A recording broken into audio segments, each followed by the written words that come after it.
guys, it's Boki here from Gigi's Fabric Shop, home to Juki and Janome Junkies, and in today's video I'm going to be teaching you how to thread your Juki Serger, specifically the MO-654 and the MO-644.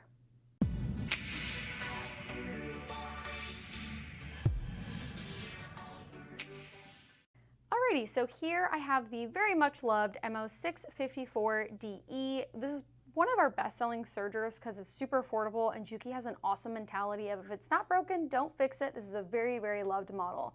I wanted to go over a couple quick things on the face of the machine before we start threading. You'll notice up here the color coding system. This is super, super helpful when threading the serger. So what I would recommend, especially if this is your first time ever starting, why don't you grab 4 different colors of thread? Specifically, I'm working with the colors from Premo-Soft. This is a cotton-like thread. It's actually polyester, but it's cotton finish, so it has that nice, more matte finish of cotton, but it's strong like a polyester. So this is super ideal for the high-intensity sewing that sergers go through. So check out Premo-Soft. That'll be linked in the description below. But I went ahead and grabbed 4 different colors. This is gonna help me not only follow the guidelines, but also when we do our test sew out to make sure that if anything needs to get adjusted, I'll know exactly which thread it's coming from.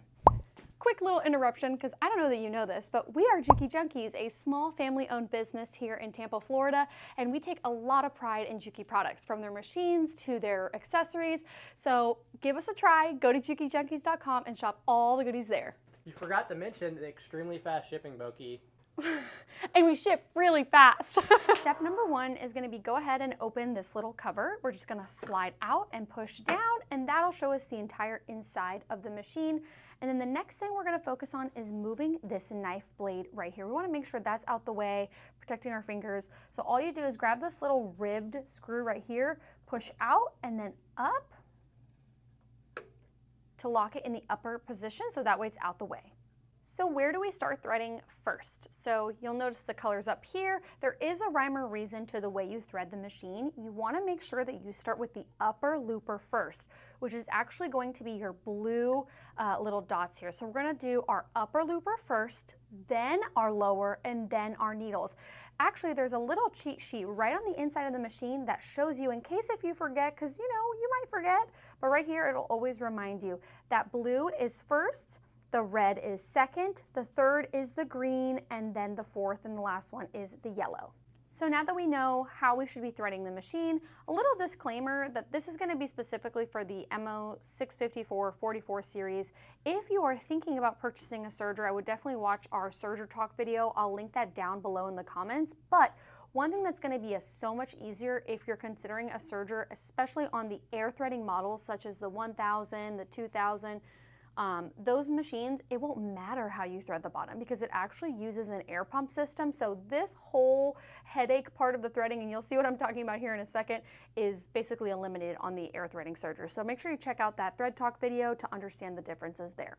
As far as what tools I'm going to be using here today, you do receive some tweezers with this machine. Tweezers are going to be your best friend for threading this machine just because it has little small nooks and crannies and really important things that we want to make sure we get into. So you want to make sure you're using a pair of tweezers. Really, any will suffice, even the ones that come with it, but these are my favorite. These are actually made right here in the Juki Junkies house.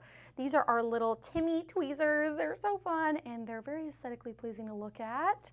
They're gorgeous. The top of them has a little grip sketching on the inside, so it really grabs the thread. It's nice and curved and sharp, and the handle is really easy to grab too. So once we have those, let's go ahead and start threading that upper looper. So starting off with the upper looper, it's going to be that blue indication here. Looking back on your little thread stand with the 4 slots, it's going to be this first one right here to the right, bottom right. And then when you come up to the thread guide, you'll notice there's a little blue indicator there. That's where you're going to put the thread first. So go ahead and set your spool there. Now from the top thread guide, you're going to come down to those little circles that indicate where your thread goes. Remember, we're starting with the blue. So I'm going to grab my thread and I'm just going to feed it through this little guide right here. And you'll notice that there's 2 little slots. So you have to make sure the thread goes all the way into the far left slot first. And then I use my finger to help wrap it around and then guide it into that second one. So it wraps around just like so. Notice how I have my thread in my left and my right hand, kind of like a flossing motion. That keeps everything nice and tight and really makes me have control. We're going to go right here into this little slot right there. Then we're going to go into the blue tension dial and we're going to go from the right to the left and make sure we really get it snug in. That flossing method really makes sure that things get into that disc. The next step is going to be using my finger to help me get into this guide right here. Then bring it right down into this guide right here. Once you're in this little thread guide right here, we're going to bring it down into this blue thread guide, like so, and then we're going to come into this little contraption, and that's where your tweezers are going to come in handy because you're going to want to make sure you grab it and bring it right in to that blue slot just like so. Then we're going to help feed it upward into this slot right here, and I'll do that again just so you see. It's kind of nice and spiraled, so it kind of like has that pigtail shape, so it just kind of effortlessly falls in there, and it really helps when you have tweezers, so just like that. So now that both of these guides are threaded, the next one that we want to get to is right here, and it's nice because the machine has those blue indicators on each one, so it's really hard to miss. So we're going to use our tweezers to get into this little spot as well, this little thread guide, and then last step right here is going to be this mechanism right here. There's a fine little hole, kind of like a needle hole, that's going to go front to back, and if it's a little bit low, you could just turn your hand wheel so that way it rises it up so you have a better view of getting it through that little hole. Again, make sure you use your tweezers. It'll make life really easy in just poking it through there. And then once you have it, you can just wheel from the back, make sure the thread doesn't get wrapped around anything, and then I like to go ahead and tuck it underneath my foot, just like so. Just a friendly little reminder, you guys, especially if you're first starting out and threading this machine, go ahead and use 4 different colors, and they don't have to match what's on the machine, but I would use something a little bit more vibrant. So now we're going to do our lower looper that our upper is nice and threaded. That way it'll lay properly. If you do it any other way, it could cause issues. So I'm just putting my spool back here. Then we're going to come up to that thread guide. The only thing that really changes on this one now is that we have 2 thread guides. So we're just following those like red or orange markers here. So you're just going to lay the thread in both of those. Coming down from the thread guide, we're going to come to that little colorful bar again, holding the thread in our left and right hand, pushing it through to the far left, using our finger to help guide us into that right slot, just like so. Next, we're going to meet at those first set of thread guides that matches up with the blue. Make sure it clicks into position, then coming down into the orange disc, making sure we're really flossing it in there to get it into the right position, and then dropping it down to this little thread guide right to the left. Very similar to the upper looper, we're going to bring it into this little thread guide right here, and then down into the bottom, like so. Before we start doing all of the little piggly tails in there, we're going to click this little white switch right here. That's going to pop this out so that way we have a better view of threading these 2 components right here. Now using those tweezers again, we're going to get into that little piggly tail like so, kind of wrap it around, and then we're going to bring it over across.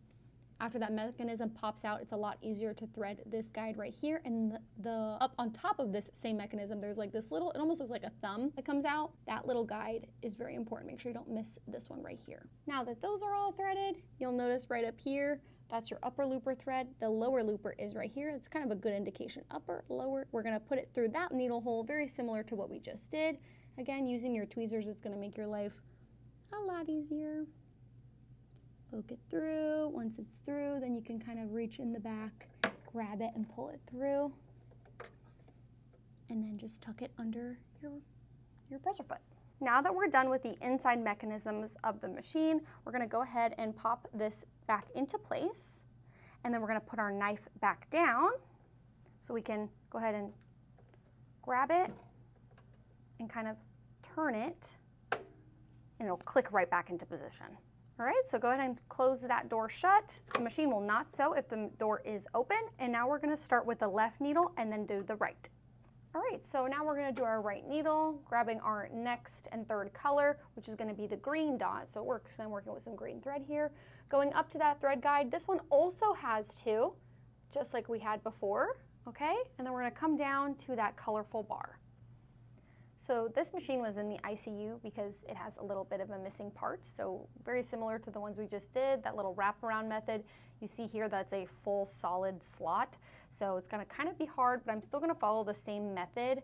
Should work, but you might run into some issues. So I'm just putting it through, and then I'm just gonna use my finger to help wrap around so it kind of has that same motion going and the same amount of tension. Next, going into the green thread tension disc, nice and tight, flossing motion. Then we're gonna bring it into this thread guide right here. Make sure it clicks in. Then this little bar is shared with the left and the right needle, so you make sure that it just goes underneath that arm, but then goes into the slot of the color that you're working with. So the shared slot first, wrapped around onto the one that we're doing that green. So next, we're gonna go into this thread guide right here, and then we're gonna do these two little thread guides. These are actually shared with both threads, the right and the left. So I'm just gonna use my tweezers to help guide me back to front into that little thread guide, and then this one right here, and then I'm gonna thread the right needle from front to back through the needle hole. For this step, I would encourage you to put your presser foot down, so then that way you can have a little bit better view in this area. And then gotta make sure you really clean your eyes really good so you can see everything. And then once it's towards the back, you can just pull it through. And then make sure it doesn't wrap around anything, lift that presser foot and tuck that thread underneath just like we have been. Last one is going to be our left needle, which is the yellow indicator. Works nice because I got some beautiful yellow thread here. This is the color Bright Yellow in Premo-Soft. We're gonna bring it right up to that thread guide, and this one only has one. Just follow the little yellow indicator and bring it down to that colorful bar.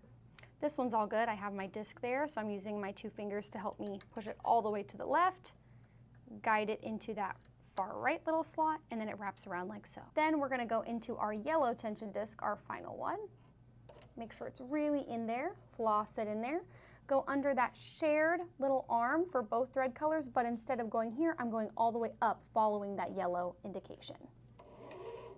Pulling the thread down a little bit, I'm gonna use my finger to go into this thread guide right here, and then my tweezers to help guide me into those shared units like I mentioned here, right here, and then all that's left is pushing the thread through the left needle through the eye. Voila. Very carefully, just like that. Lift your presser foot back up, and then you can tuck it underneath, meeting up with all the other threads in the back. And just like that, we have the machine all threaded, ready to go. After having the machine threaded, it's time to do a little sample sew out, and you're gonna thank yourself by doing all those 4 different colors, because you'll really be able to see each individual stitch here and make sure that everything is laying correctly. If something is a little loosey-goosey, it's nice that you have those 4 colors because it'll be easy to identify what needs to get adjusted. I hope you guys enjoyed this video and are much more confident now threading your Juki serger. A couple things to shout out before we say our final goodbyes. If you enjoyed this beautiful quilt behind me, it is linked down below. I actually have kits for the exact same one. It's super beginner friendly. Make sure you check out these Timmi Tweezers. I love them. They're by far my favorite tweezers that I think I've ever used. And comment down below what you enjoyed about this video or what you want to see next. And if you love your MO serger, tell us which one you have. And make sure you like and subscribe, share with your friends, and we'll see you next Sunday at 5:30 p.m. Eastern Standard Time.